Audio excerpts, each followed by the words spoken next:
sobre todo dirigiéndome a los estudiantes en la comunicación corporativa y por supuesto a los profesores que me escuchan también, pues tratar de compartir en la medida que podamos contribuir a vuestras fuentes de información para dar clase este estudio, que como ha dicho Luis, es un estudio que hace DIRCOM cada 5 años y que hemos querido hacer coincidir el de este año precisamente en el 30 aniversario de la asociación. Es decir, que en nuestro aniversario, que ahora os contaré las cosas que estamos haciendo, en la parte de estudios hemos querido tomarle la temperatura a la profesión y este es el estudio que venimos a presentar. Me voy sentando. Este es el estudio que os venimos a presentar y habrá otro que también presentaremos en breve, que estábamos hablando Luis y yo, en el que también hemos puesto mucho trabajo y mucho esfuerzo sobre las relaciones no siempre claras ni fáciles entre el mundo de la comunicación y del marketing, ¿no? El 30 aniversario es un 30 aniversario porque esta profesión es muy joven. La comunicación corporativa es una disciplina muy joven. Esta casa la fundaron una serie de señores que eran jefes de prensa de grandes empresas y de algunos ministerios y que veían que pasaban de ser el jefe de prensa, el encargado de las relaciones con los medios, a ser algo mucho más estratégico y que además requería habilidades directivas, que empezaban a tener equipos muy grandes, a gestionar presupuestos, a tener que hacer una representación institucional de aquellos sitios donde trabajaban y, por supuesto, nada de eso se aprende por ciencia infusa. Si ya has pasado por la universidad y no tienes ni siquiera tiempo para hacer un posgrado, pues es muy difícil estar al día de lo que pasa si no te preocupas tú mismo de tener ciertas redes de networking donde cambiar cromos, por así decirlo, con tus compañeros de profesión. Y por eso las asociaciones profesionales, y yo soy un gran convencido del asociacionismo en general, son útiles, ¿no? Y en esta asociación que tengo la suerte de dirigir y de la que he sido socio 7 años como director de comunicación en algunos sitios de los que ha mencionado Luis antes, pues yo encontraba eso, encontraba buenas prácticas, encontraba gente con la que intercambiar experiencias y ver cómo los problemas que yo tenía o los desafíos que tenía por delante de ninguna manera eran ajenos al resto de los compañeros de profesión, porque, bueno, al final muchas veces las situaciones son las mismas y se puede aprender mucho de cómo lo hacen los demás. En este 30 aniversario, que está dando la vuelta a España literalmente, porque el DIRCOM está dividido en 8 territorios, que se corresponden con las principales comunidades autónomas y en las otras en las que no hay un solo DIRCOM engloban a varias, como es el caso del norte de España, donde el País Vasco, Navarra, Cantabria y La Rioja constituyen un territorio que se llama DIRCOM Norte, o la Comunidad Valenciana en Murcia, y después hay DIRCOM en Andalucía, en Canarias, en Castilla y León, en Galicia, en Aragón, en Cataluña, por supuesto, y vamos a ver si sacamos adelante una en Baleares próximamente, ¿no? Con el apoyo de algunos socios que hay por aquí.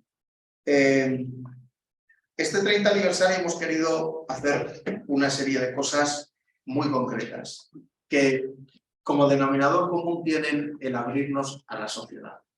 Esta profesión es muy joven, tiene muchas ventajas, tiene algunos inconvenientes y en lo que es su desarrollo, también como cualquier otra disciplina del trabajo humano, puede convertirse o tiene el peligro de caer en ser algo endogámica, ¿no? Y en las asociaciones a lo mejor la gente pues, puede estar permanentemente mirándose su ombligo profesional y no darse cuenta de que en esta sociedad tan compleja, tan conectada, pues la cosa va más de alianzas que de hacer pequeños hilos, ¿no? Y lo hemos querido hacer pues haciendo una oferta pues también bastante original de lo que es nuestra aportación social y de abrirnos a esas sociedades en las que todos tenemos que trabajar. Y lo primero que hicimos fue un TVO, un cómic, donde contábamos qué era un DIRCOM y cómo trabaja en su día a día y qué competencias necesita, qué habilidades necesita desarrollar. Eso lo presentamos antes del verano, ha corrido bastante en redes, lo tenéis colgado en nuestra página web, en dircom.org, buscáis en LinkedIn, buscáis en Twitter, buscáis en Instagram, está colgado y además está para difundirlo. Y en 10 viñetas que le encargamos al ganador de un premio Goya, pues contamos lo que somos, ¿no? Los profesionales y las profesionales que nos dedicamos a esto. Y mucha gente me ha dicho que se lo ha dado a sus hijos o a su mujer o a su padre y a sus jefes, que son los que más te preguntan una pregunta que a los que llevamos ya unos años trabajando nos martillea constantemente, y es esa pregunta nada maliciosa muchas veces de, oye, ¿tú exactamente qué te dedicas? ¿No? Claro, si alguien permanentemente te está preguntando a qué te dedicas, es que tu función y tu aportación no es lo suficientemente visible dentro de la organización en la que trabajas, o hay una cultura que tiende a pensar dentro de las organizaciones que gestionar los intangibles, que gestionar la reputación y la legítima influencia de una compañía o de una organización es aire frito. Y esto no me lo he inventado yo, esto me lo decía uno de los jefes que yo he tenido, ¿no? Pero esto está muy bien, pero esto es aire frito. ¿Por qué? Porque esa persona no veía que lo que yo hacía con mi equipo tuviera un reflejo en la cuenta de resultados, ¿no? Y en cambio sí que somos, ya lo veremos, cada vez más capaces de medir lo que hacemos y el retorno que eso da allá donde trabajamos, ¿no? El martes de esta semana estrenamos en Madrid y hemos animado a todos los territorios de DIRCOM a presentarlo y a proyectar en un teatro, en un cine, el documental que hemos producido sobre la evolución de la comunicación y de la profesión de los comunicadores. Es un documental que, bueno, en su estreno en Madrid tuvo a 300 personas en el Teatro Luchana, y después un coloquio entre Alfonso Guerra, el ex vicepresidente del gobierno, con Felipe González, que fue el primero que de alguna manera estructuró la comunicación tal y como hoy la conocemos dentro de la administración pública, y María Rey, que es una periodista de sobra conocida por todo el mundo, cronista parlamentaria muy veterana, que también tenía pues ese punto de vista del periodismo sobre la evolución de la función del responsable de comunicación, ¿no? Hemos animado a todos los territorios a que de aquí a final de año lo presentéis en vuestros cines y en vuestros teatros, porque es una manera, yo creo que muy buena, no la podéis ver porque no la hemos colgado en YouTube precisamente para no pinchar ese globo de presentarnos en las distintas ciudades, pero sí que encontráis en nuestras redes sociales y en nuestra web un tráiler que yo creo que abre bastante bien la boca de lo que es ese trabajo, que lo que pretende es poner en valor, y así se llaman estrategas, el trabajo tan estratégico que hacen los directivos de comunicación. ¿Por qué es eso? Es estrategia. Y ahora veremos más detalladamente en qué se traduce eso, ¿no?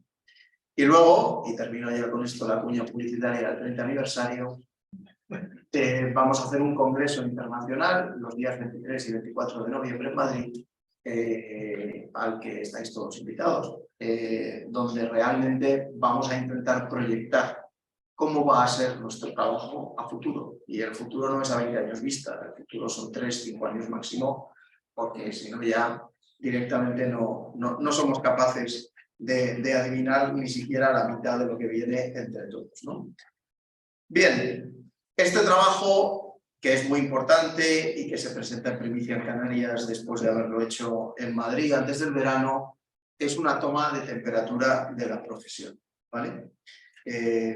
Lo que vamos a hacer es ver ahora un vídeo que resume las principales conclusiones y, si os parece, las desgranamos. Yo lo que pretendo que sea hoy este encuentro es una conversación entre todos sobre la profesión que compartimos, los socios que estamos aquí y que están por streaming, y las reflexiones que vosotros, los estudiantes y por supuesto vuestros profesores, podáis tener sobre aquello para lo que os estáis preparando. Yo os adelanto que después de 25 años trabajando en esto, no creo que haya una profesión ni más divertida ni más gratificante. Otra cosa es cuánto se pueda comer caliente de esto, y ahora veremos las tablas con los sueldos, porque muchas veces pues, no se retribuye bien el esfuerzo como se debería. Pero os aseguro que si lo que os ha movido a estudiar esta carrera es cambiar el mundo, estáis masificados. Porque con la comunicación se cambia el mundo, porque los directores de comunicación, los responsables, la gente que se integra en los equipos de comunicación, hace que las cosas pasen y hace que las cosas cambien. Y son gentes del cambio dentro de sus organizaciones. Y no lo digo yo, lo dicen todos mis compañeros aquí sentados que lo pueden atestiguar en muchos de los proyectos que están haciendo o que han hecho últimamente. Bueno, Juan, me callo ya. ¿El vídeo lo pongo yo o lo pones tú? Lo pones tú. Creo que lo pongo yo. A ver. No sé si le tengo que dar algo. Avanza una más. La Asociación de Directivos de Comunicación DIRCOM presenta este año 2022 la sexta edición de su estudio sobre el estado de la comunicación en España. A través de 400 encuestas válidas, el ECE muestra la percepción y valoración que los profesionales de la comunicación hacen de su actividad.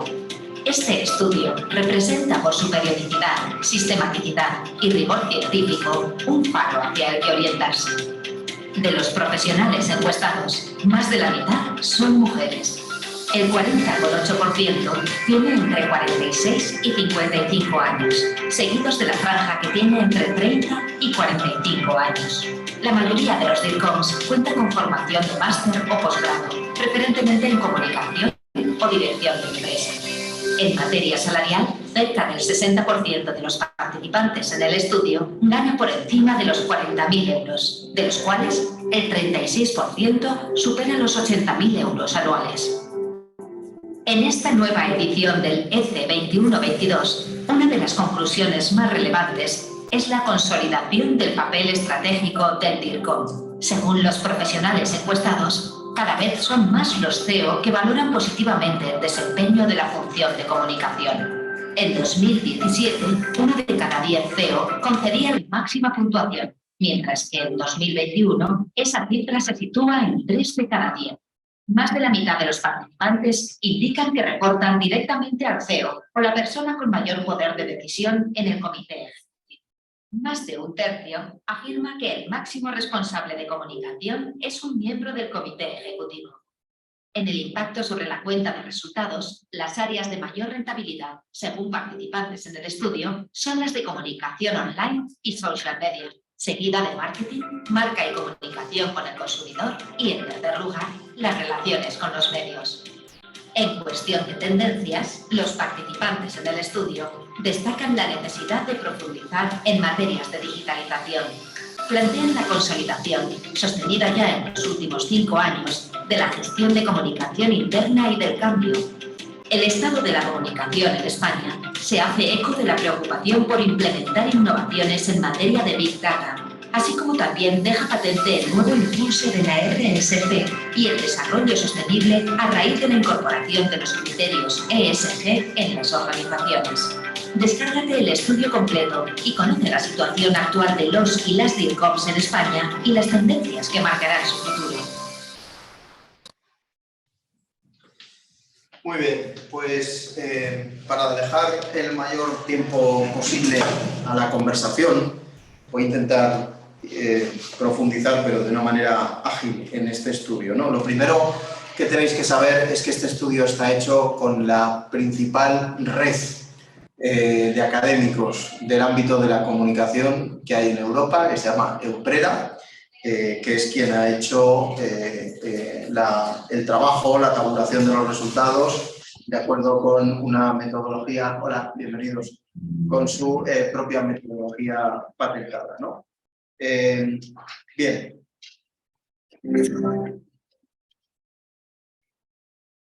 El estudio muestra, como habéis visto, que esta es una profesión muy feminizada, ¿no? El 56,5% de las mujeres frente al 43,5% de los hombres son los que han respondido a esta encuesta. Y nosotros hicimos un estudio ya hace 4 años que se llama GenderCom, donde efectivamente se contrastaba el hecho de que en materia de igualdad esta profesión va por delante de muchas otras. Otra cuestión es la brecha salarial que sigue habiendo y que lógicamente hay que seguir trabajando, ¿no? Pero vamos, en esto las mujeres ganáis por golear, ¿no? en esta profesión, cosa que sin duda le aporta muchísimo valor. También es una profesión bastante joven, porque aunque el 41% de los encuestados están entre 46 y 55 años, que somos gente muy joven, el 37,5 tienen entre 30 y 45 años, ¿no? Entonces, pues, sin duda, no solo una profesión joven en el tiempo, sino joven también en la carne de identidad, ¿no? Y luego es gente que está muy bien formada, porque el 99% tienen un título universitario que les acredita para trabajar en este campo, pero es que de esos 99 y pico %, el 62,5% tiene un máster. Con lo cual, pues también creo que respecto a otras profesiones, no todas, pues creo que también vamos por delante, ¿no? El 60% de los encuestados son los máximos responsables de sus equipos de comunicación, y eso tiene sentido, puesto que esto es una asociación de directivos, aunque da cabida a profesionales de sus equipos también, pero fundamentalmente nuestros socios son directores de comunicación o responsables de agencias y consultoras que tienen que ver con el mundo de la comunicación. La muestra, pues hay empresas cotizadas. Aquí lo que hay es un anglicismo, porque empresa privada son todas, pero en el ámbito anglosajón una empresa privada significa una empresa no cotizada, ¿no? Y por eso está hecha esta diferenciación. Tenemos una parte importante, tanto de participantes en esta encuesta como de socios en DIRCOM, que vienen de organizaciones sin ánimo de lucro, de ONGs o de otro tipo de asociaciones, y también hay una significativa, aunque yo, que soy un enamorado del sector público, creo todavía escasa representación del ámbito puramente institucional y público.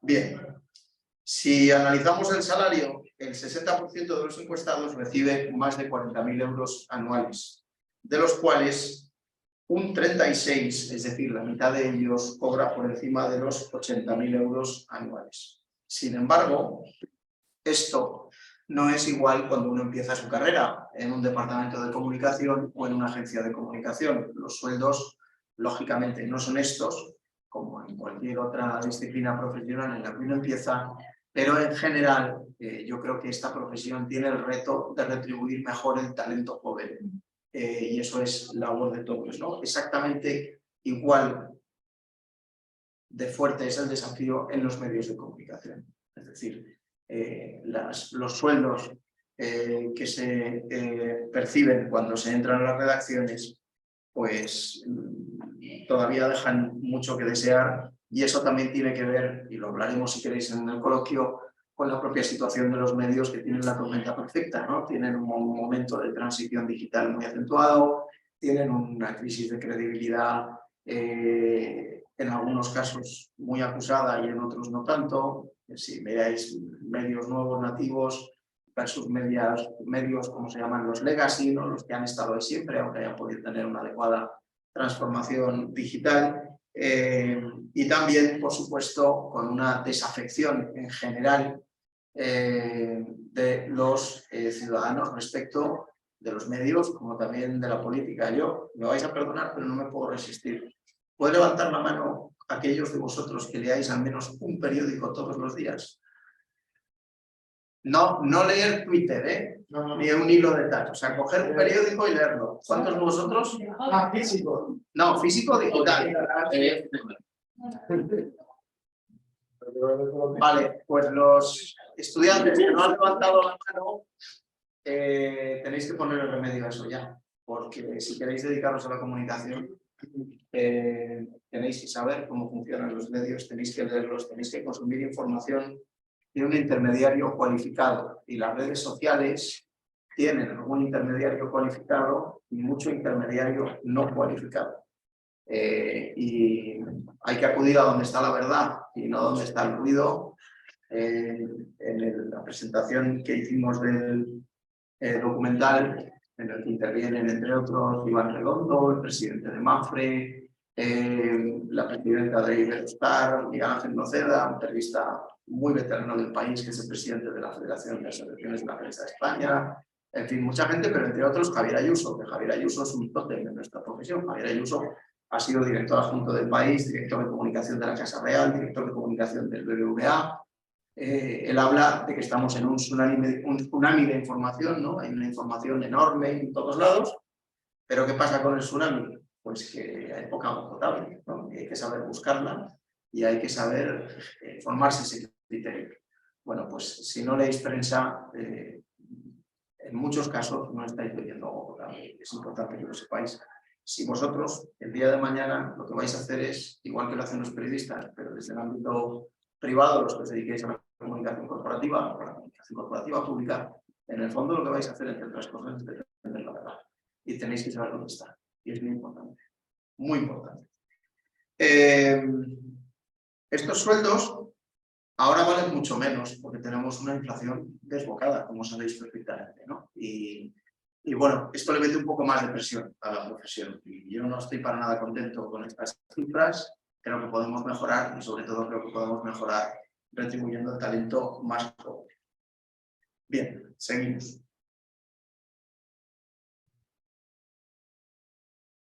Bueno, básicamente esta diapositiva es cuánto de importante es para los demás nuestra profesión.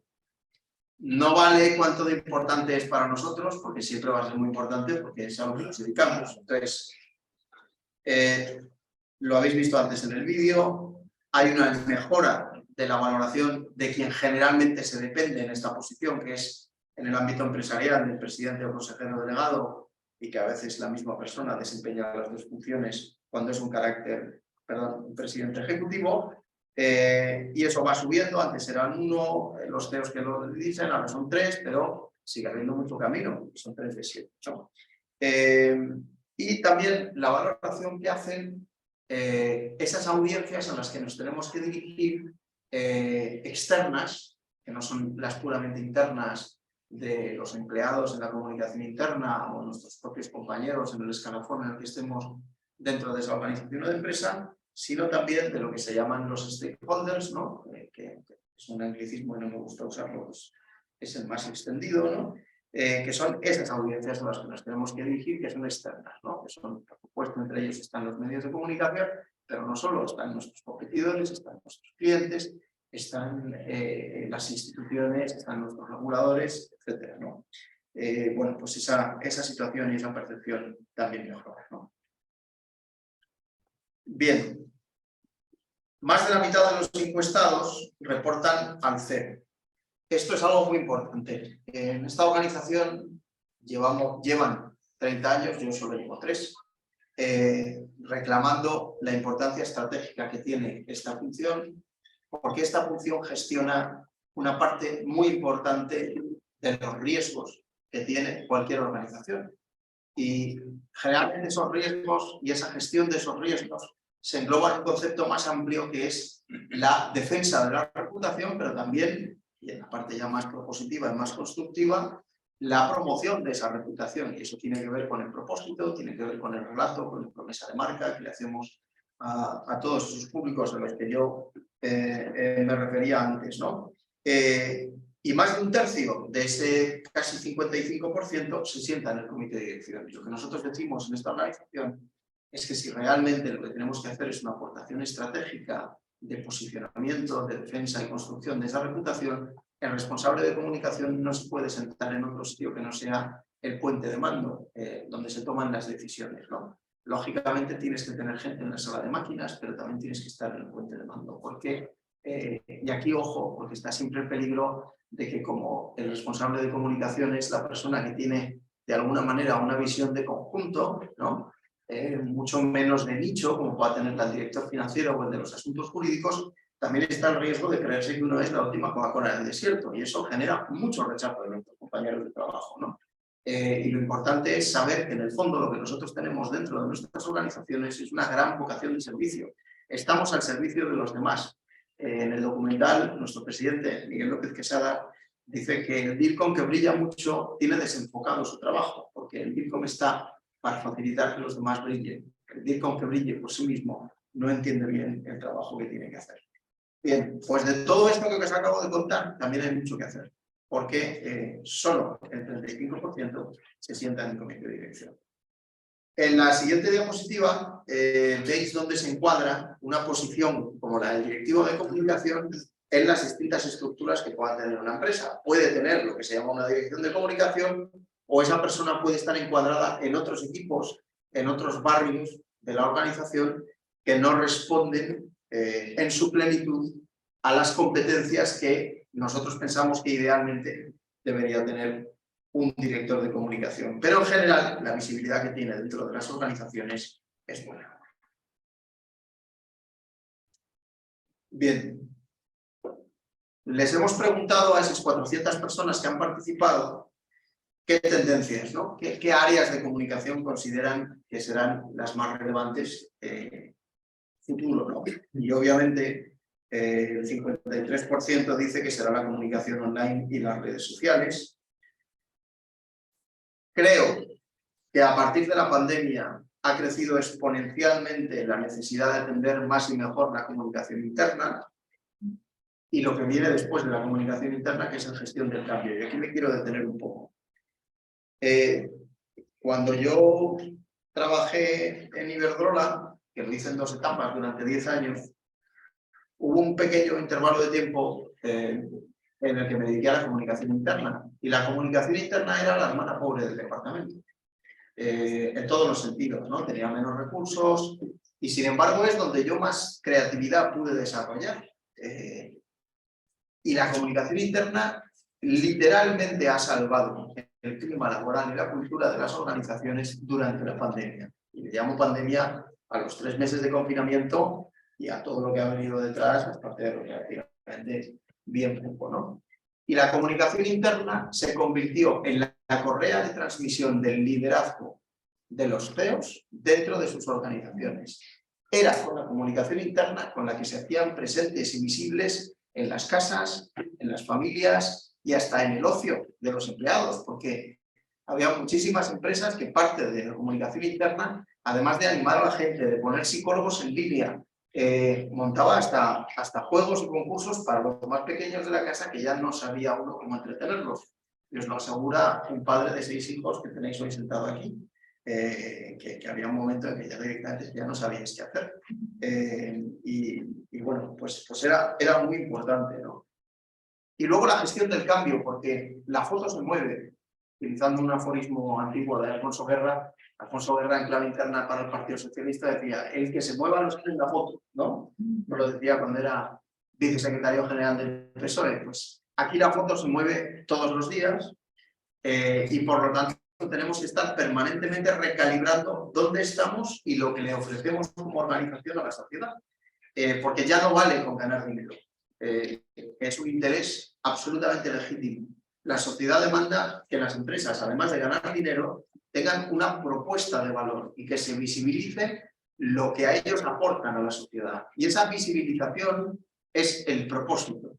Y el relato que se arma para trasladar ese propósito es una labor fundamental en las direcciones de comunicación, y como esa foto se ha movido y hay que reposicionarse, pues hay que gestionar una serie de cambios en la manera de trabajar, en la manera de relacionarse, en la manera de vivir, en definitiva. Por ejemplo, en nuestro congreso vamos a tener una mesa sobre las ciudades sostenibles y cómo va a cambiar la vida de las personas y cómo se construye ese relato tanto desde la administración pública como desde las propias empresas, que a lo mejor tienen un edificio con 3.000 personas trabajando y tienen que cambiar sensiblemente determinadas cosas con el paso de los años, ¿no?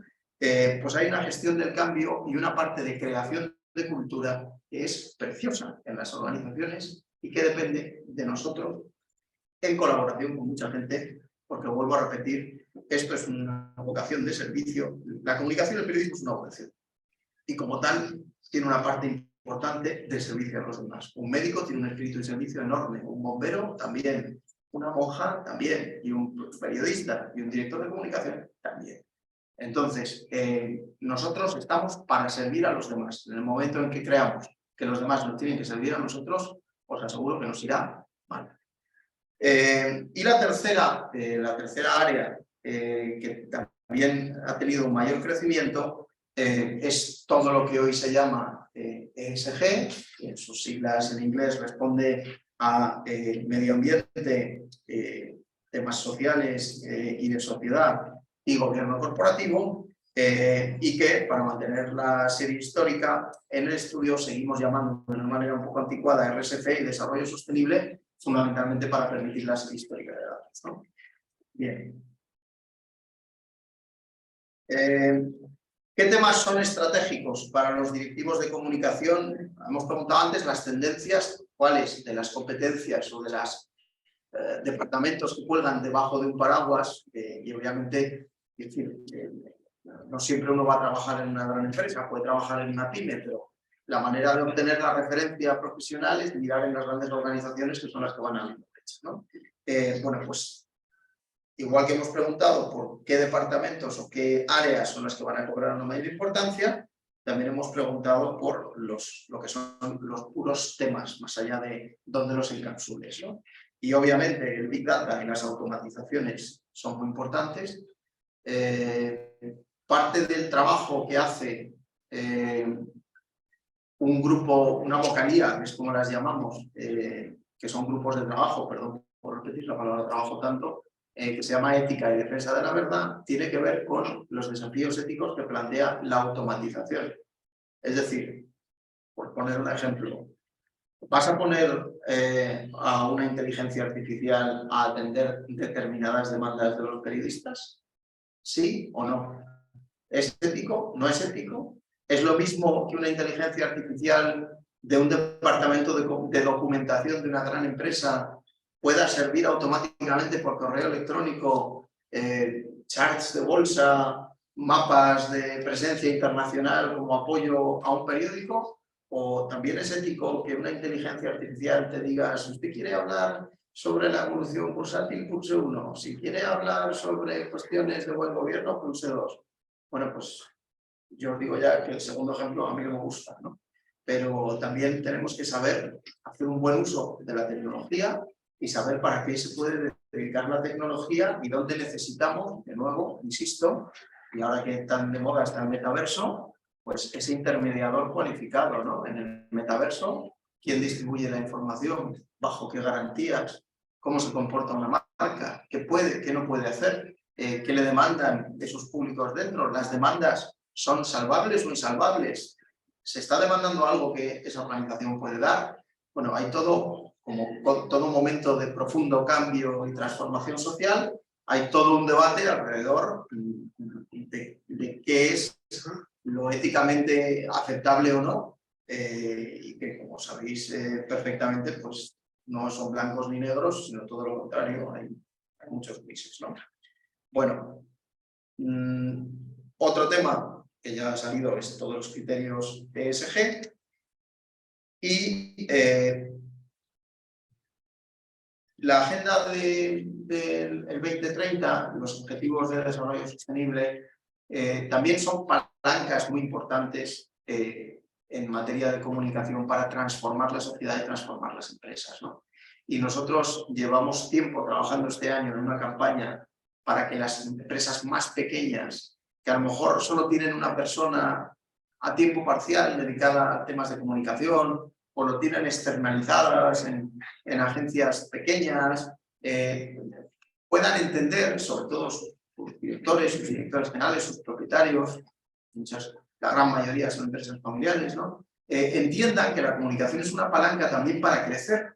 Y entonces hemos hecho una campaña que se llama Comunicación y ODS para pymes, en el que espero que pronto tengáis aquí en DIRCOM Canarias un webinar sobre ello, porque forma parte de todo un programa de actividades que Beatriz sabe muy bien, que tenemos sometido a una subvención del Ministerio de Trabajo y Economía Social. Bien. Bueno, aquí tenéis una lista, perdón, de todo lo que podrían llamarse funciones de la comunicación. No hay dos direcciones de comunicaciones iguales, porque no hay dos empresas iguales, ni todas las empresas están en los mismos sectores de actividad, ni todas las empresas son B2B o B2C, es decir, empresas que le dan servicios a otras empresas o empresas que directamente trabajan para el consumidor final. Pero de todas estas, en algunas tendencias que están de alguna manera dinamizándose mucho, pues hemos puesto al foco, ¿no? Y entonces cada vez se profundiza más en la digitalización y por lo tanto la comunicación online en las redes sociales se lleva buena parte de las horas de trabajo, del interés y de los presupuestos de las direcciones de comunicación, la comunicación interna cada vez más y también, como os decía, todos los criterios ESG. Bien, la estructura de personal. Bueno, pues es una situación que está, en lo que se refiere a personal, el 55% casi de las empresas siguen con el mismo personal y casi un 30% lo han aumentado, aunque también es cierto que un 24% lo ha recortado. Yo no soy capaz de explicar esta diapositiva sin decir lo que he dicho antes. Cada empresa tiene una situación muy distinta, compite en un sector muy distinto y tiene unas necesidades distintas. Pero en el neto, consolidando todos los datos, sí que se puede deducir que si la importancia estratégica de la función va calando, pues obviamente a esa importancia estratégica antes o después tendrá que ir acompañada de un reflejo en los recursos materiales y por supuesto humanos, ¿no? En esta encuesta casi la mitad de los encuestados dice que su presupuesto se ha mantenido igual, pero bueno, también os digo que todo esto no tiene mucho sentido. Tenía sentido cuando se hizo la encuesta, que fue entre noviembre y diciembre de 2021, y todavía no había empezado la guerra de Ucrania y no había provocado... ya había bastante inflación acumulada a finales del año pasado, pero obviamente lo que se ha disparado esto desde el mes de febrero pues ha sido muy importante, ¿no?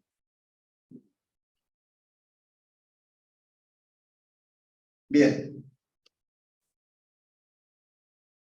Nosotros siempre decimos que los directores de comunicación durante muchos años nos hemos dedicado más al com que al dir.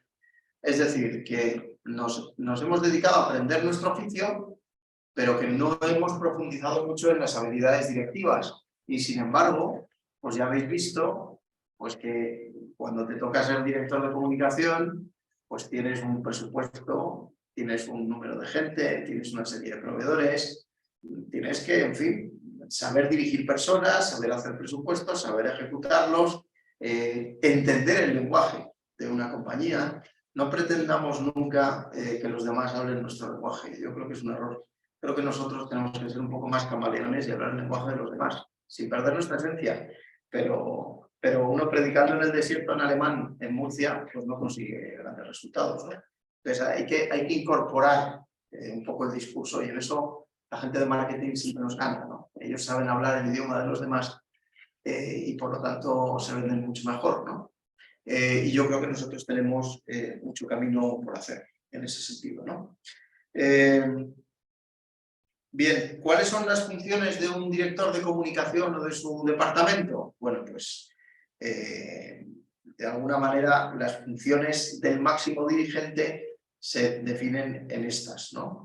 Pero bueno, yo os diría que la función directiva más importante de un director de comunicación es gestionar a su presidente, a su señorita. Y muchas veces eso implica gestionar egos, significa gestionar expectativas, significa gestionar tiempos, silencios. A veces hay que ser el personaje incómodo que mencione el elefante en la habitación. No es fácil y por eso ser director de comunicación en general es un puesto de confianza. Es decir, que te nombra quien confía en ti y te destituye quien prefiere a otro. Y tenemos que tener claro que esta es una profesión de ciclos. Y por lo tanto, el que aspire a ser director de comunicación, sobre todo en una empresa privada, toda su vida lo tiene muy complicado. Lo tiene muy complicado. No digo que sea imposible, pero lo tiene bastante complicado. Bien. Vamos con las reflexiones finales, ¿no? Que son un poco las que veíamos en el vídeo. En este estudio se observa una consolidación de la función, aunque no siempre se corresponda con un aumento de recursos humanos y técnicos. La percepción de los CEOs y de las otras audiencias internas y externas va mejorando y cada vez ese directivo participa más en la toma de decisiones estratégicas. En cuanto a las tendencias, lo digital es importantísimo, también la comunicación interna, la gestión del cambio y, por supuesto, todo lo que tiene que ver con sostenibilidad y los criterios ESG. Bueno, hasta aquí mi presentación. El estudio, como veis, lo tenéis disponible en nuestra web. Y a partir de aquí continuamos la conversación como queráis, porque lo bueno que tiene este estudio es que hace un 360 de todas las cosas que hay alrededor de ese trabajo que hacemos o que haréis en un futuro. O sea que yo ya aquí me quedo, Luis, a la disposición de lo que queráis. Yo tengo varias preguntas, pero sí me gustaría que, sobre todo los alumnos y alumnas, si tienen alguna inquietud, alguna pregunta, no se corten, que no hay preguntas chorras, lo que es una respuesta chorra. Pero las preguntas ninguna, si les ha surgido alguna inquietud o oye, yo pensaba que íbamos a cobrar más, pues no. Bueno, tampoco está tan mal. Bueno, tampoco está tan mal, como está parte por aquí. Y en lo de las funciones, yo no sé si las funciones que hemos visto aquí, ustedes están viéndolas en la carrera, todas esas funciones. Pues no sé, si tienen alguna pregunta, alguna preocupación, si no me lanzo yo a preguntar, que tengo aquí alguna ya. Y también animar a los que estén al otro lado del hilo, que estén conectados online, si quieren hacer alguna pregunta, también que levanten la mano virtual y si la pueden hacer. Yo tengo varias, Pepe, para romper el hielo. venga. Y una de ellas, tú a pesar de que dices que es una profesión de joven, si te fijas, la mayoría de los profesionales son de más de 30 años. Es decir, seguimos siendo jóvenes, los mayores de 30, pero que no parece que un directivo de comunicación sea alguien entre 20 y 30 años, sino que están todos, desde que el porcentaje mayoritario está entre 45 y 55 años. Yo puedo interpretar por qué, pero me gustaría conocer tu opinión de eso. Bueno, yo creo que tiene que ver con el hecho de ser directivo, ¿no? Y con el hecho de que los que están entre los 25 y los 35 a lo mejor están en un periodo de formación, como nuestra asociación. Por lo tanto, la muestra encuestada se nutre fundamentalmente de directivos que salen en esos rangos de edades, ¿no? Sin embargo, creo que es también bastante significativo el porcentaje que hay de gente que es ya directiva entre 30 y 45 años. Creo que el reloj corre más rápido en ese sentido que en generaciones anteriores. Pepe, a mí, por ejemplo, me ha llamado mucho la atención en la tendencia que has presentado, la bajada, pero atroz, en el tema de las relaciones con los medios. ¿Lo atribuyes al tema de la digitalización o cómo? Bueno, yo lo atribuyo a muchas causas y muchas de ellas son causa de preocupación. Es decir, que yo soy un absoluto convencido, porque además yo soy periodista y trabajé de periodista, que la prensa tiene un papel fundamental en la sociedad, la prensa, los medios de comunicación en general, no me refiero solo a los periódicos, mucho menos no al papel, ¿no? Pero la prensa es ese cuarto poder, el que tiene que hacer su legítima labor de intermediación y de control, y que eso no lo puede sustituir nadie. Otra cosa es en qué soporte lo haga y bajo qué formato, ¿no? Pero yo creo que esta sociedad está mal y esa caída de relevancia de los medios de comunicación en lo que es la mente de las personas, de los ciudadanos, es un síntoma de que tenemos un desafío muy grande por delante. Sin duda también contribuye a esto el que hoy todo el mundo es capaz de generar y distribuir contenido. Y los primeros que son capaces de generar y distribuir contenido y hablar directamente con sus públicos son las empresas, que también son medios de comunicación en sí mismas desde el punto de vista de la generación y la distribución de contenido. No lo son desde el punto de vista de esa labor de contrapoder, de contraste, etcétera, ¿no? Pero sí que son, y por lo tanto sus directores de comunicación, intermediadores cualificados precisamente para toda esa información que en muchos casos es de mucho interés que genera una empresa o una institución.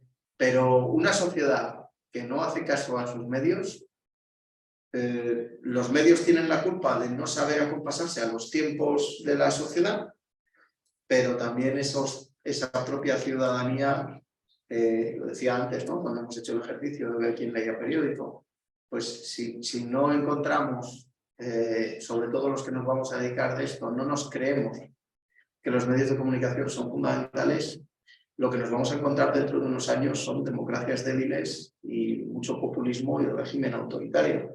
Echadle un vistazo al mapa de Europa ahora mismo. Esto no solo pasa en España con los extremos que tienen ya representación, una nutrida representación parlamentaria, ¿no? Y que caen y además yo diría que casi todos los partidos políticos en algún momento caen en el populismo.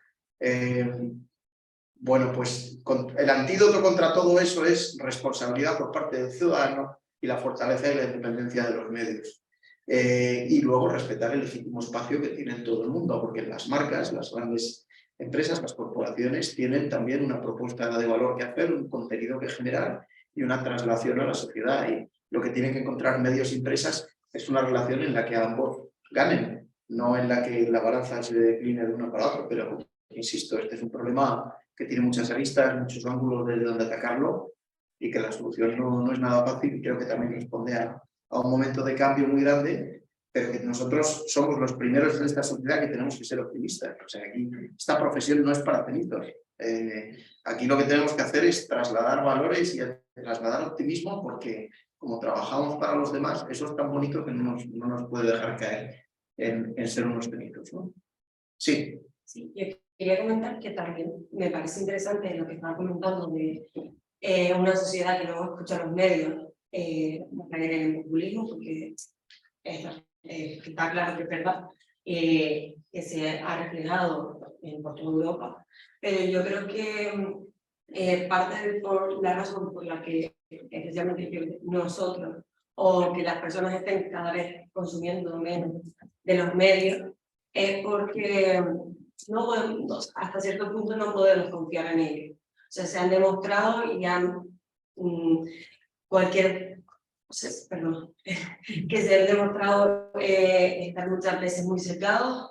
Dentro de los periódicos ya sabes, si tú votas a X, vas a ver este periódico, vas a ver exactamente lo que quieres, vas a ver una noticia que debería ser objetiva, no va a ser así, va a ser cada con el lenguaje. Entonces, yo creo que por eso mismo muchas veces nosotros ya no nos fiamos de esos medios. Aparte de muchas veces el tema por adaptarse a la nueva realidad, que pasa mucha información y hay que llamar la atención, han caído en este tema del clickbait, de darnos información que no es útil. Entonces yo creo que no podemos obviar eso cuando hablamos de los medios y la sociedad, y de cómo eso disminuye cómo afecta a la democracia. Si tuviéramos un buen periodismo, si volviéramos a tener un buen periodismo de manera base, yo creo que se podría solucionar los problemas que con el periodismo que tenemos ahora. Perdón, para eso, es que estoy súper de acuerdo con eso, porque estaba pensando en eso, que hace 2 o 3 días saliendo en una cadena radiofónica del reparto de cuotas estoy hablando a nivel institucional, político, el reparto de cuotas de los medios de comunicación por parte de los partidos políticos. Entonces creo que eso también es muy importante porque es la realidad que nos estamos topando ahora. Y mi pregunta iba relacionada con eso, si DIRCOM tiene como la película de Jerry Maguire, está Tom Cruise, un código ético en el que intenta luchar contra todo eso, porque creo que falta la protección. Muy cierto. Sí tenemos un código ético, y ahora te lo cuento, respondiendo a más tu reflexión que tu pregunta, ¿no? que estoy totalmente de acuerdo. A ver, los medios son conscientes de eso. Los medios son conscientes de que su modelo de negocio está cambiando, que el modelo es más digital que físico y que dentro de lo digital hay que competir por la atención de una manera mucho más encarnizada que en el mundo físico, ¿no? Lo que pasa es que la solución a eso no puede ser abandonar a los medios diciendo los medios también cambiarán y evolucionarán en el momento en que vean que su audiencia demanda más un tipo de contenido que otro, ¿no? Os cuento una cosa, ¿no?, que me pasó hace 3 años, antes de la pandemia. Tuvimos una charla interesantísima con el vicepresidente del New York Times para Europa, que es la persona que se encarga no solo de lo editorial, sino de toda la parte de negocio, publicitaria, de las suscripciones, etcétera, ¿no? Y entonces lo hicimos en una universidad en Madrid y entraron los estudiantes de cuarto de periodismo y entonces alguien atrás del todo pidió la palabra y dijo, oye, ¿nos podría usted decir, por favor, qué porcentaje de la información, qué porcentaje de las páginas de su periódico, digitales o físicas, son información política? Y yo pensé, equivocadamente, por lo que comprobaréis ahora, decir, pues vaya estupidez de preguntas, se la está haciendo el New York Times, pues la política será casi lo más importante que hay en ese periódico. Y él respondió que un 8%, y que secciones como tecnología o deporte eran infinitamente más, se llevaban más páginas, vamos, ¿eh? Otra cosa es cuánto es capaz el New York Times, con su influencia política, de conseguir con 2 páginas versus lo que se puede conseguir cambiar un producto, el último teléfono de no sé qué, con otras 4 de la parte de tecnología, ¿no?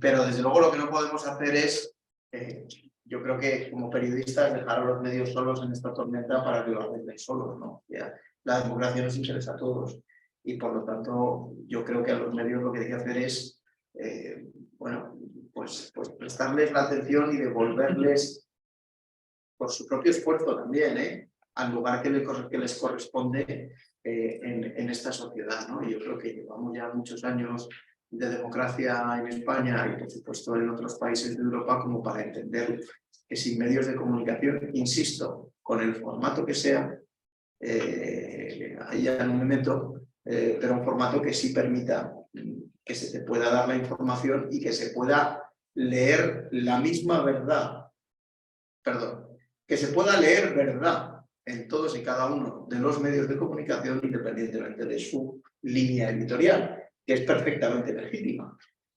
Porque, oye, uno lee aquello donde cree que va a entender mejor la realidad desde sus propias convicciones.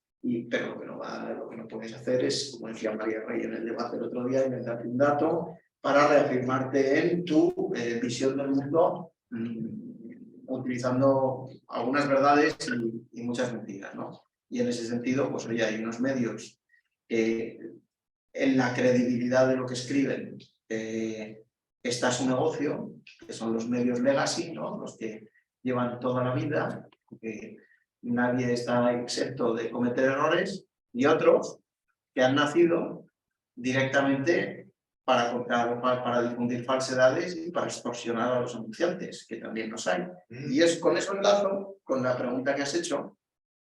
Nosotros el año pasado, con el anterior, o sea, en abril del 21, presentamos el fruto de un trabajo de 1 año y medio entre DIRCOM y las asociaciones de la prensa más relevantes. Estaba la FAPE, los firmantes de ese documento, además de DIRCOM, son la FAPE, la Federación de Asociaciones de la Prensa de España, la PIE, que es como sabéis, la Asociación de Periodistas de Información Económica, y la APM, que es la asociación más grande y más importante, y además la decana de las asociaciones de la prensa de España.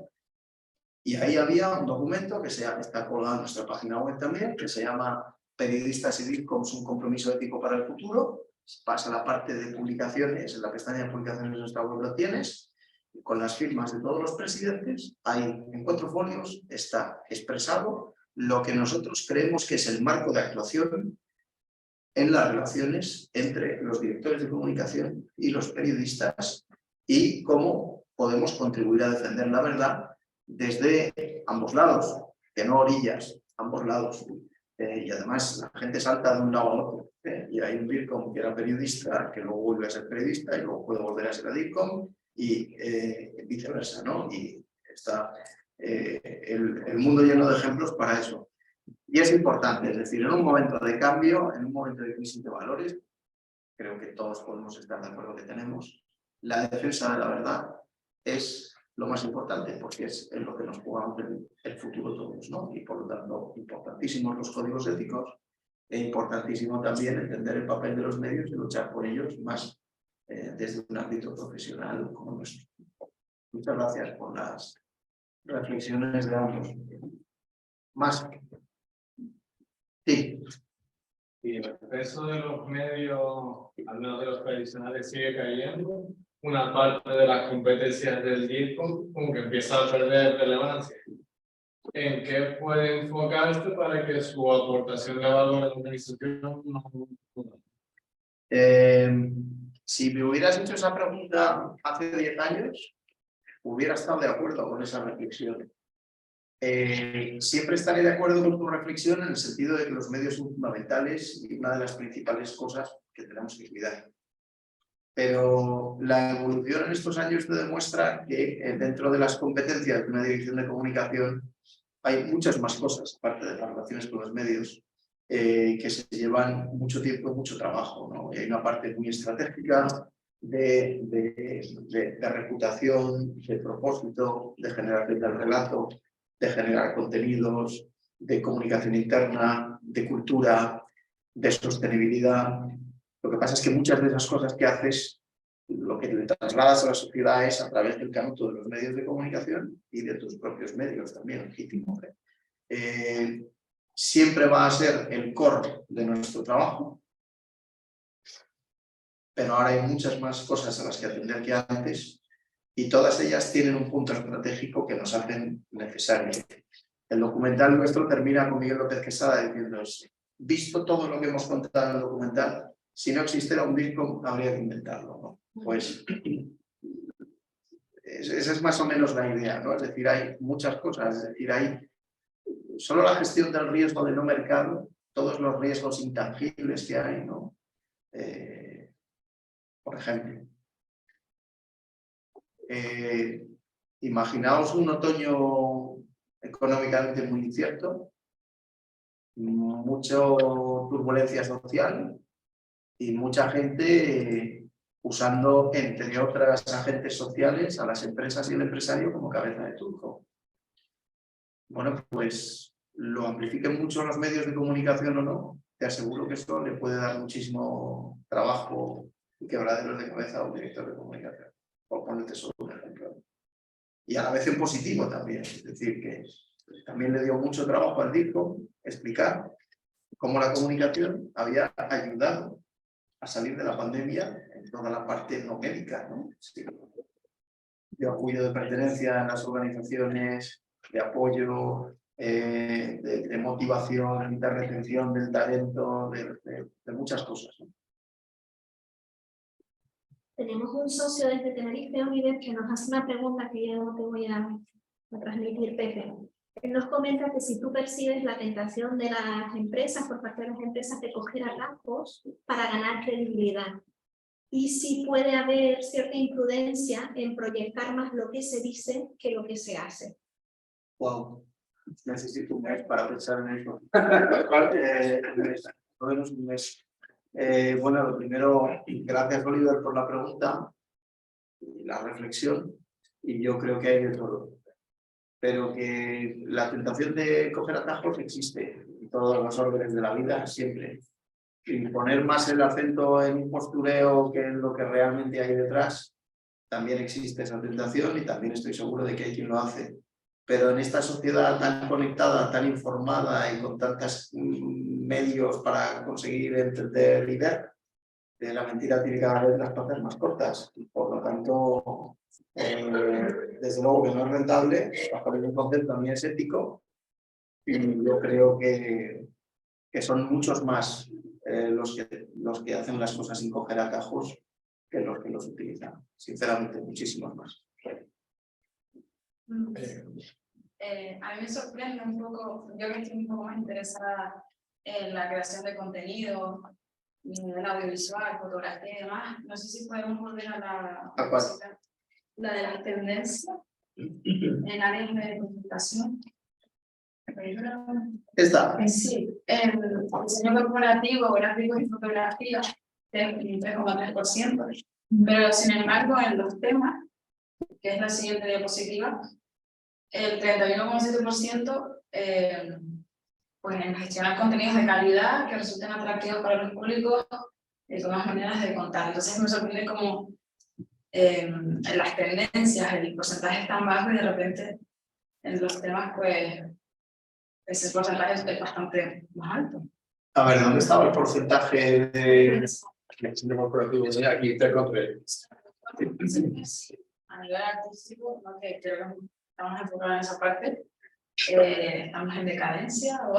No, yo creo que esta pregunta, bueno, primero, te voy a ser sincero, no tengo ni idea de por qué hay un 3% aquí, pero si tuviera que interpretar, te diría que esto seguro que responde más a una serie histórica de lo que es lo que siempre ha habido en los departamentos de comunicación, de la gente que hacía las presentaciones y se encargaba de las cosas más gráficas que lo que es el propio contenido.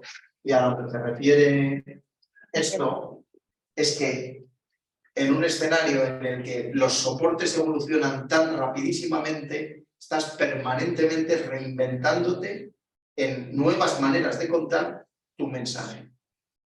Es decir, nosotros tenemos un departamento de formación con una marca que hay para los socios de DIRCOM y también para la gente en general, que se llama Hora DIRCOM, donde el primer curso que hicimos se llamaba Estrategias de Comunicación Corporativa en TikTok.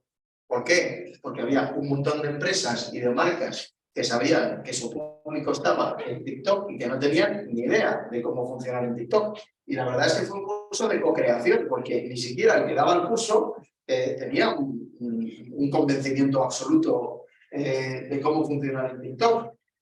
Luego ya la cosa ha ido evolucionando más y ahora pues ya hay equipos de TikTok, tanto en los periódicos digitales como en las propias empresas.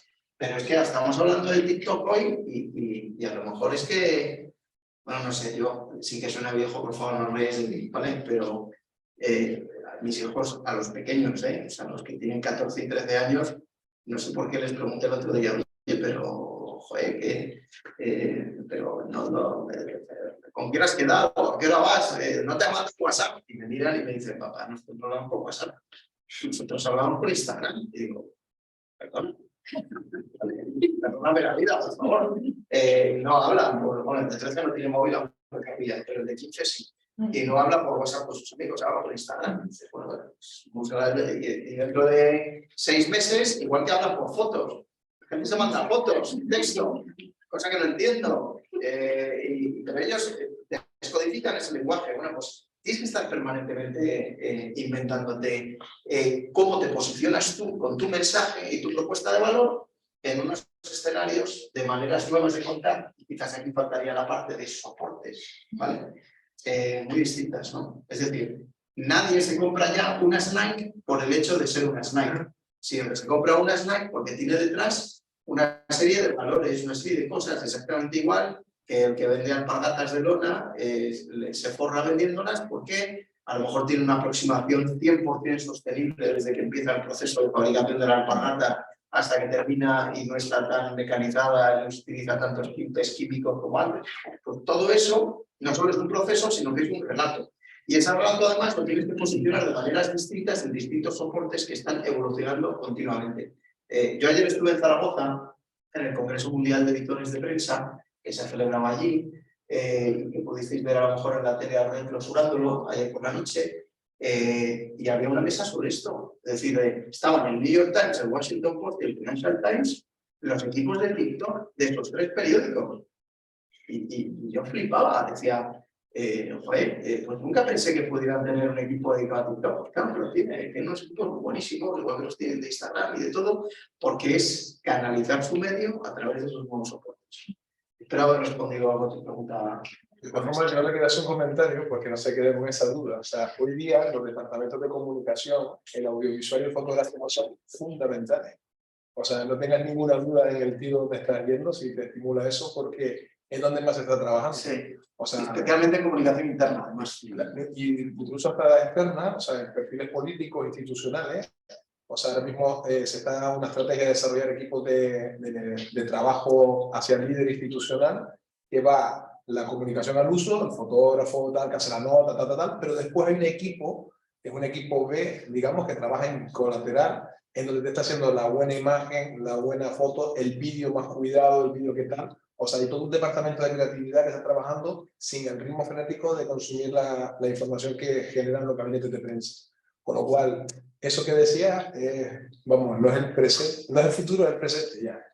¿Sabes? Menos texto, para los que somos viejos, no sé, aquí, hoy un poquito más mayores, ¿sabes? Los textos, vamos, estamos cansados, ¿eh? O empezamos todos a editar en Final Cut, empezamos a meternos en tal y hacer esta historia, o estamos fuera de este mercado en 5 o 6 años. O sea, que no tengan dudas porque va a tener todos los demás, pero vamos, ese camino está explorado. Y es verdad que no sabíamos por qué sale el porcentaje ese. Yo creo que tiene que ver con la Sí, serie histórica de esa parte del departamento y yo me lo he apuntado además porque yo creo que la pregunta nos la vamos a cargar ya en el estudio que hagamos dentro de 5 años porque es absolutamente antediluviano, ¿no? Pero estoy totalmente de acuerdo con Juanma. Esto no ha hecho más que empezar. O sea, las empresas tendrán unos departamentos de arte enormes, enormes, y no se nutrirá con gente solo de comunicación. Habrá gente de bellas artes, igual que ahora hay matemáticos para hacer algoritmos en las consultoras, en las auditoras, ¿no? Es decir, o ahora, pues, por ejemplo, yo que trabajé en KPMG, ¿no? Y decías, oye, pues ¿esto qué es? Pues esto es una auditoría, por lo tanto hay financieros, hay una parte de abogados, son abogados, y luego gente que hace fiscal y tal, y dices, sí, y guardias civiles retirados o que salen del cuerpo para meterse en una empresa de estas y hacer estudios forensicos, de temas de ciberseguridad, o matemáticos que te hacen un algoritmo para, bueno, cualquier necesidad de una aplicación o de momentos de escucha de inteligencia artificial que necesites. En fin, que las profesiones, igual, esta sociedad se está desintermediando y las cosas salen de sus hilos y las profesiones se hacen más transversales. Sí, yo también creo que es muy positivo el lado que estudiamos comunicación, porque una vez se termina, luego te puedes enfocar en muchísimas ramas y dentro de, a lo mejor de DIRCOM, pues ir a diferentes sectores. Claro, totalmente de acuerdo. Sí, tú no estás estudiando un grado, ¿no? Yo siempre estudio, yo digo que los profesores apreciamos porque siempre aprendemos de nuestros alumnos. Tengo un perfil un poco curioso, soy profesor de esta universidad y soy el único que da las 3 facultades.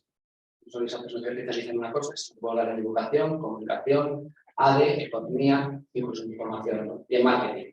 Estoy aquí por curiosidad. Y me llama una pregunta que me gustaría hacer a nivel personal, pero con la experiencia profesional. Y me explico, quiero tu opinión. Y es sobre el metaverso. ¿Cómo ves tú el metaverso como herramienta de comunicación? O sea, que estamos hablando de TikTok, que se van a Instagram. Pues veo el metaverso como una herramienta de comunicación que está más cerca de lo que nos parece y con unas posibilidades inmensas. Y es algo que en cuanto se toque va a llegar el éxito total. Porque además lo hablo de la perspectiva del marketing, de la economía y de la comunicación. O sea, lo hablo de los 3 perfiles que yo manejo, no solamente el tema de comunicación, pero creo que en el área de la comunicación quizás sea donde más éxito puede tener si está bien aplicado a la herramienta. Una herramienta que en principio tiene unos sistemas que nos equipamos todos para que es un videojuego, de algo virtual, bueno, tiene unas finalidades comunicativas que pueden ser muy interesantes. Y me gustaría ver tu opinión a nivel personal que pase tu experiencia profesional.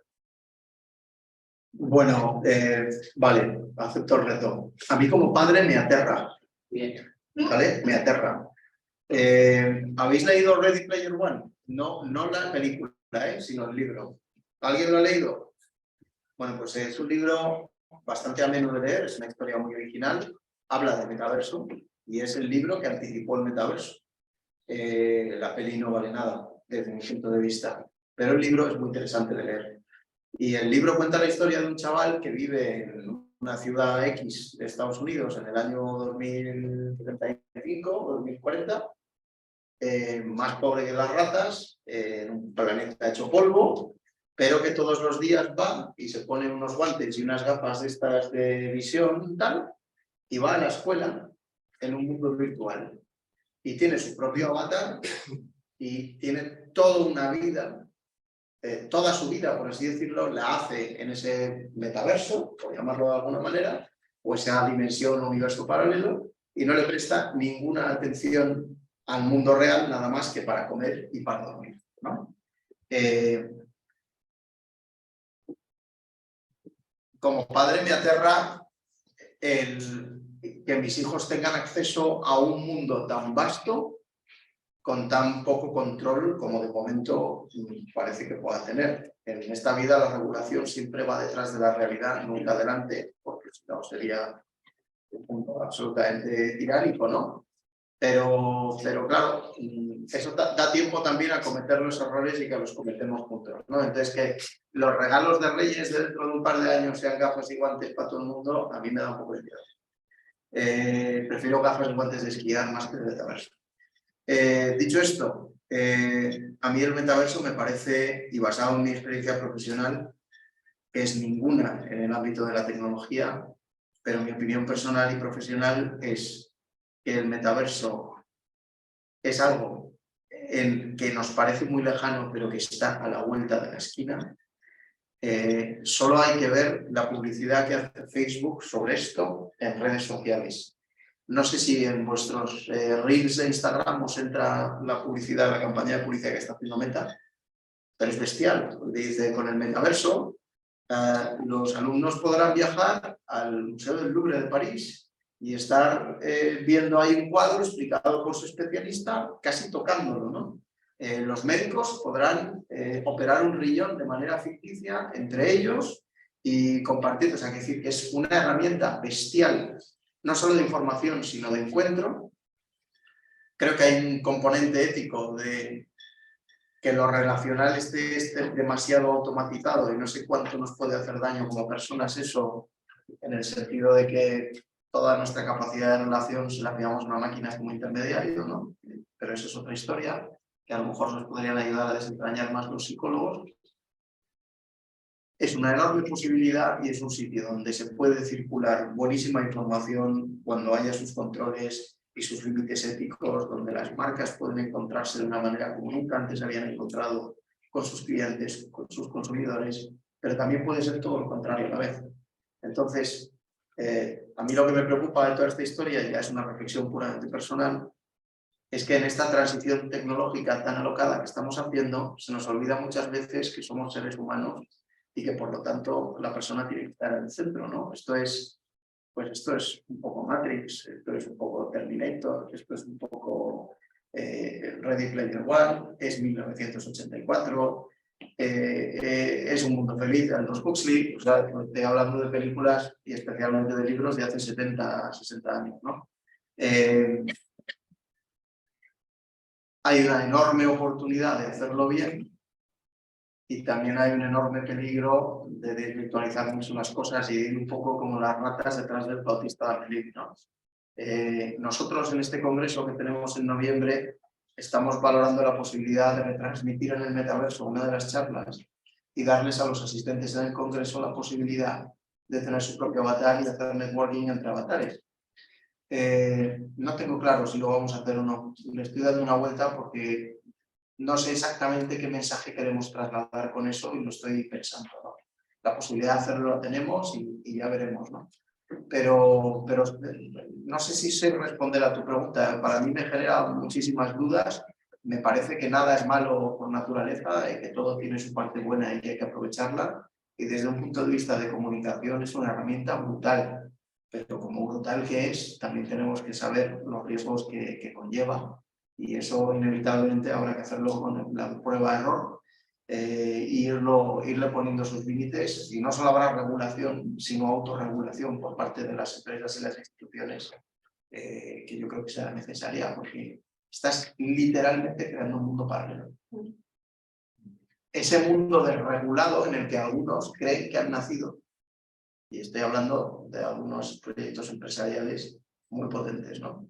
Es decir, hay empresas que hoy son muy desconocidas y que dentro de unos años serán muy potentes, donde el concepto de la regulación y de ponerse unos límites no está en su ADN. Y creo que eso también es peligroso, ¿no? Y, por cierto, también aprovecho para decir que en el Congreso hablaremos con la mayor experta mundial en privacidad que hay, que se llama Clarissa Beliz, y es una profesora de filosofía de la Universidad de Oxford que vendrá a nuestro Congreso. Si te interesa eso y has leído un libro que se llama La era del capitalismo de vigilancia, pues está escrito por una catedrática de Harvard que se llama Shoshana Zuboff, Zuboff, y ese libro es muy interesante y ahí te habla mucho de eso. Yo soy licenciada en humanidades y a mí me da favor eso. Favor también para las redes sociales. Y también me da favor. Alfonso Guerra hablaba en el coloquio del otro día de las redes sociales. Y creo que tiene su punto, ¿eh? Aunque como todo también tiene un uso que se llegará. Es una realidad. De hecho, en DIRCOM Canarias también hemos pensado próximamente, ¿verdad?, según la visión del metaverso, porque es algo que tenemos que conocer, está ahí. De hecho, Además que nosotros no somos nosotros, somos nuestros avatares. Exacto. Encantado.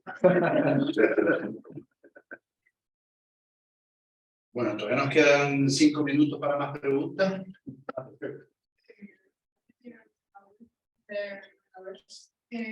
A la hora de cuando preguntaste que quién veía menos un periódico diario, yo, por ejemplo, personalmente siento que estoy de alguna manera intoxicada de las redes sociales, porque es una hiperconexión, hiperinformación las 24 horas del día, que al fin y al cabo estás todo el día viéndolo y realmente no te está pasando nada bueno. Y claro, uniéndolo con el comentario que hiciste tú, sobre la desconfianza que hay con los medios tradicionales, o sea, la prensa o televisión y demás, el consejo que te pediría es qué medios, desde tu punto de vista, te resultan los más fiables y los más cercanos a la realidad. Porque claro, me gustaría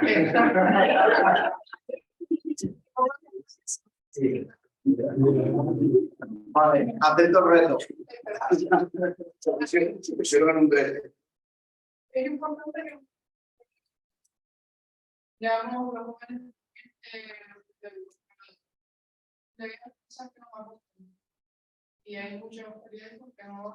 También digo, creo que lo que menos tenemos problemas de leer a ver nada, o sea, creo que es importante, pero en un mundo tan audiovisual que lo decíamos antes, que todo se ha convertido en imagen, que ahora mismo, antes de que escuchar un podcast, los programas de radio tienen sus propios canales de YouTube y lo transmiten en directo, y yo prefiero ver el vídeo que escucharlo.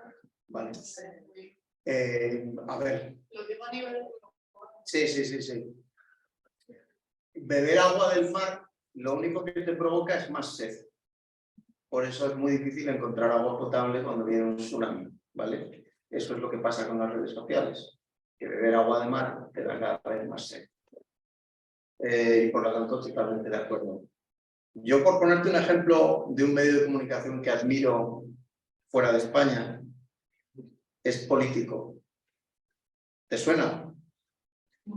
Vale. Político es una página web, un diario político que empezó en Estados Unidos y que ahora es uno de los 3 medios más influyentes que hay en Estados Unidos. Político Europa, que se llama Político Europe, es el medio más influyente que hay en Bruselas para todos los que nos dedicamos a los asuntos públicos, ¿no? Y es un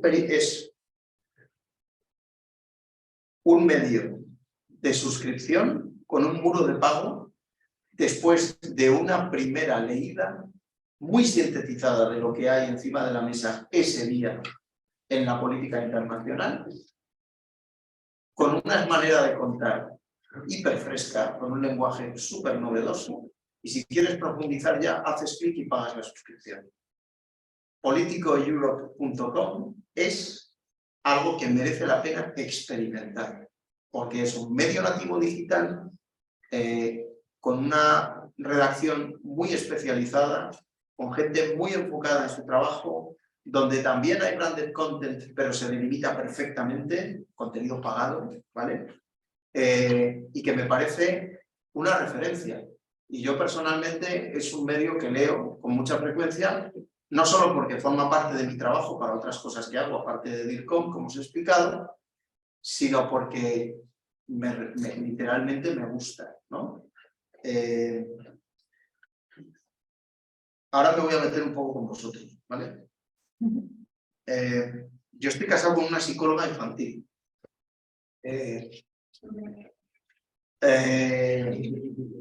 Y lo que me dice de los adolescentes, en general, ella sobre todo se dedica a tratar a los que tienen o demasiadas virtudes o demasiados problemas, ¿no? Es decir, a gente con trastornos de aprendizaje, ¿no? Tanto que se salen de la tabla porque son superdotados y sus habilidades sociales son subterráneas muchas veces, como de los chavales que les cuesta un poco más y que hay que ayudarles, ¿no? Y lleva 25 años, tiene la misma edad que yo, haciendo esto. Y bueno, yo le pregunto por su trabajo y me cuenta cosas muy interesantes. Me cuenta, por ejemplo, que a muchos niños que tratan en su gabinete, en cuanto le vienen con problemas, los padres, la pregunta que le hacen es: oye, ¿y este niño o niña cuánto tiempo pasó de lateral a andar? Y dice, generalmente la respuesta de los padres es que casi no gateó. Es que era tan echado para adelante que empezó a andar. Y dice, pues mira, tu hijo se ha pedido una cosa muy importante, porque con el gateo se hacen una serie de conexiones neuronales que ahora está echando falta. Y ella ha puesto a niñas y niños de 16 años a gatear por el suelo de su despacho. ¿Qué te estoy intentando decir con esto? Que ya los psicólogos dicen que vivimos en la era de la satisfacción inmediata. Y entonces estamos así todo el rato, ¿no? Es decir, que el videojuego que tardas más de un minuto en pasar de pantalla es un coñazo y lo quitas. ¿Por qué tiene tanto éxito Instagram? Porque es visionar una foto que te entra por... aunque luego puedes meterte todo el texto que quieras, cosa que no te ofrece Twitter, Y entonces ya le das un like o lo quitas y pasas a otra cosa. Y quieres unas zapatillas y haces así, y Amazon, si tienes Prime, a veces te lo trae hasta en menos de 24 horas. Y luego, y entonces estás así todo el rato, y entonces, claro, es muy difícil que tomes algo de distancia para ver si algo te gusta o no de verdad y que reflexiones sobre si ese algo o no tiene un efecto importante en tu vida o no. Es decir, que ir así mola mucho porque, y no digo que lo hagáis vosotros, pero vuestro rango de edad está acostumbrado de manera nativa a hacer así, y lo que hay que hacer es pensar. Y si estáis estudiando un grado en comunicación, de lo más importante que tenéis que hacer, en mi opinión, es desarrollar un espíritu crítico. Y es muy difícil desarrollarlo si estás metido en el bucle de la satisfacción inmediata. Y vuelvo a como empezaba antes. Beber agua de mar solo provoca más. Pero haber respondido a mi pregunta. Yo me gustaría aportarte un detalle. Cuando te dice de leer los medios de comunicación es porque no eres un lector al uso, sino estás forjándote como un profesional de los medios de comunicación. Entonces, date cuenta que tú a lo mejor el día de mañana, si estás en un departamento de comunicación, pues te puede pasar como Pepe, ¿no? En un momento dado tienes que guionizar a lo mejor lo que va a leer un presidente de un gobierno. Entonces, claro, tú tienes que conocer, digamos, todo lo que, no solo lo que a ti te estimula como ciudadano y como usuario, sino todo lo que saben los demás, porque tú te vas a proyectar a ese público. Entonces, claro, ¿cómo no va a estar un departamento de comunicación, como pasa a veces, ya le preguntamos aquí, si nos damos cómo se llama el alcalde de Santa Brígida? Y si mañana trabajamos todos en presidencia del gobierno de Canarias y viene el de tal y dice el de comunicación, oye, que viene el alcalde de Santa Brígida. ¿Quién es? Dice, pero no solo quién es, cuál es su trayectoria, cuál es su historia, no, este fue el que está, este fue el que subió los impuestos, este fue el que montó una manifestación hace 3 años, ese background, digamos, el que como profesional te da mucha forma. Entonces, lo vas a conseguir solo leyendo. Aunque no te guste la lectura, yo leo cosas que no me gustan. Claro, hay cosas, O sea, hombre, la lectura se tiene que estimular un poco porque es donde nosotros nos suministramos para poder guionizar, para poder redactar, para poder hacer cosas, ¿no? Depende de dónde te vayas a llevar. Pero es por eso por lo que hay que leer, ¿sabes? Porque esta cosa la hemos tenido un montón de veces y van al concepto de lo que a mí me satisface como persona física, ¿no? Pero claro, estás forjándote como un profesional. Entonces tienes que tener más información que todos los demás. Si quieres trabajar en esto y ser efectivo en esto, ¿no? Aunque te aburra esa parte del trabajo, la haces a primera hora. A primero no tener los periódicos y después sigue con lo que quieras, ¿no? Pero así. Bueno, pues nada, a nosotros nos gusta ser escrupulosos con el tiempo y ya, normalmente son unas transiciones de 1:30 y si decimos que vamos a las 6:30, vamos realmente a las 6:30, pues porque los demás, porque los demás también tienen cosas que hacer, ¿no? Así que por nuestra parte, probablemente se quedará el punto en el tintero, a mí se me quedan los dos, que dejaré en el taxi ahora. Pero ha sido un placer que estén aquí hoy, espero que les haya servido de algo, a nosotros nos ha servido de mucho.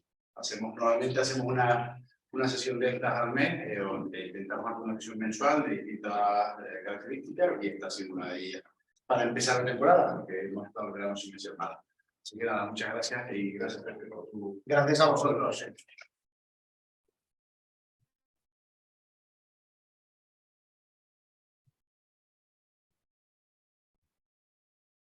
No, no, no.